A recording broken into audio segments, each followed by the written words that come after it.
Maybe he'll be all right. Why did Mr. Peanut have to die? This is so crazy. Okay.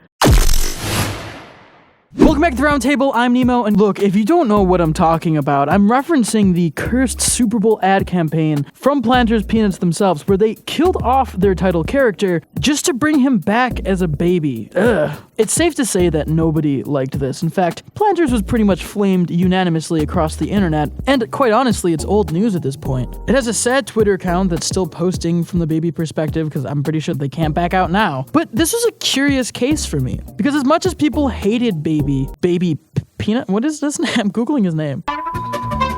Mr. Baby Nut. That's disgusting. As much as people hated this version of him, I couldn't help but remember just a few months earlier when everybody was obsessed with the baby version of Yoda. And look, I'm not saying these are similar at all, okay? But I just thought it was a really interesting scenario. These are pretty much the exact same things, albeit one is a cherished character loved by many, and the other is the fucking thing on the peanut can. But what makes people love this and not this? And more importantly, why do we have either of them at all? I mean, seriously, this is like the weirdest thing ever. So today, that's exactly what I want to talk about, because this is its own weird genre. If you don't know what I'm talking about, let me fill you in. Chances are you probably know a baby-fied version of something at some point, but it all originated with, in fact, one of the most famous franchises of all time, the Muppets. As far as I can tell, Muppet Babies is one of the first, if not the very first big success of a baby-fied version of a franchise. Baby Muppets was huge. It was a spin-off from a dream sequence from a movie. Like, literally, they did not plan on this being as big as it was. Oh, but it was. And you could merchandise the hell out of it. I didn't know too much about Muppet Babies before making this video, but I definitely knew about them, and I think that stands for something. I mean, this ran from 1984 until 1991, and this show still had reruns going on for years after. In fact, I would say the Muppet Babies are almost as big of a brand as the Muppets themselves, which kind of is really stupid if you think about it. That makes me angry. But it was just the beginning. Other old brands like Archie had like the new Archies. They were babies. Why?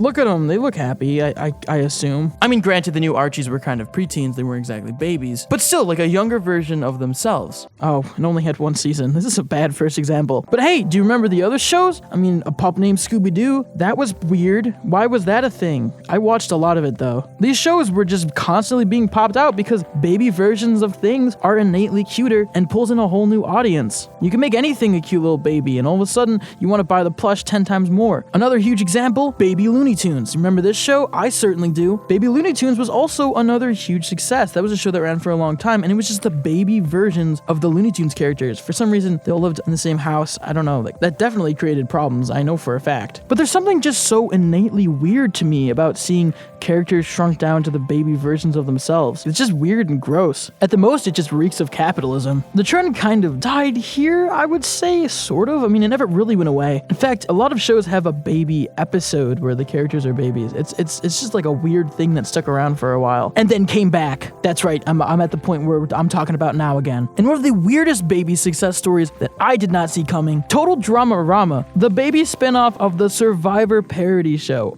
What sentence did I just even say? But look, Total Drama-Rama was a huge success. In fact, it was like the most viewed show on the network for a long time. And it's still going, I assume. Yeah, I'm pretty sure. I mean, at least it's aired a lot. This has major Teen Titans Go energy. Even new cartoons like We Bare Bears have gone for the baby format, and it's even getting its own Baby Bear spinoff. Even in this current age, baby spinoffs are still incredibly profitable and incredibly successful in the weirdest way. Another thing that's worth mentioning is that the Muppet Babies actually came back and had a reboot, and started airing on Disney Jr. in 2018. And so far, the series seems to be a massive hit. I mean, this is just history repeating itself. You can't kill these weird Muppet Babies. They will never die. But outside of TV and outside of cartoons, Baby Yoda is like the biggest thing that has hit the public consciousness since like last Sure, it's kind of over now because everyone watched The Mandalorian and it died down, but I know for a fact when season 2 comes out, dear lord, they're gonna find a new way to shove him back in our Twitter timelines, and it's gonna be disgusting. For some reason, this weird equation usually most of the time is a success, and sometimes it isn't, but most of the time, you make a ton of money, and it doesn't work the other way either, okay? Rugrats tried that with All Grown Up. It only works one way, but look to the success of Rugrats. People just like watching babies, I guess. I don't know what that says about us. That's kind of weird. So at the end of the day, do I have an answer? No, I don't have an answer. This is just a weird phenomenon, and I wanted to talk about it because it's only getting weirder, especially with this Mr. Peanut stuff. But if anything, the immense public backlash against this abomination shows that maybe we're kind of done with babyfied versions of things. Maybe it's a pendulum that's constantly swinging. Who knows? I guess we'll just have to wait and see. Until then,